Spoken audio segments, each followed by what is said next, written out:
Here at the NKU Campus Police Department, the Zelensky last name has been around for quite a while.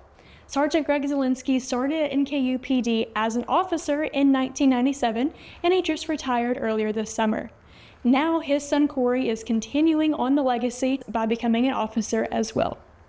I've been through 3 different physical buildings, so 3 different police departments. I'd have to count up how many chiefs I went through, like 6, something like that. Basically, I was the longest serving officer here. The first time that I met Greg, I was a student here. I was a student worker for the police department, and he was an officer at the time. He is just legendary for reliability.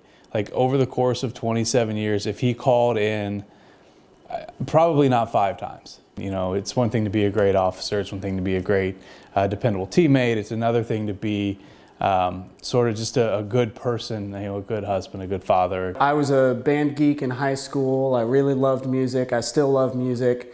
But I joined the Marine Corps because I wanted a challenge. I wanted to prove to myself that I could do something difficult. I went in as an MP, a military police officer, and I learned that I really enjoyed the work. Out of the Marine Corps, I started looking into being a police officer. It was kind of mixed reaction, like, you know, I'm proud that he's following my footsteps, but are you sure you want to do it? Because it's going to be a rough life. I started out as a police officer with Covington.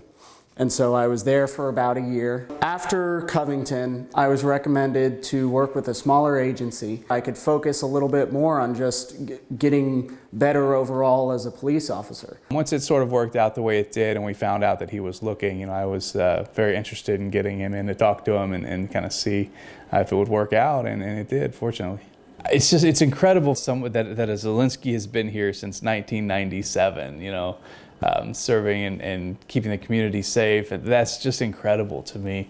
You don't send your son to work somewhere that is a bad place, right? That says something to me about the distance that we've been able to come, and of course Greg was a huge part of that. Officer Zelensky said he is eager to continue learning the campus and hopeful to impact students. Reporting from the University Police Station for The Northerner, I'm Emily Sisk.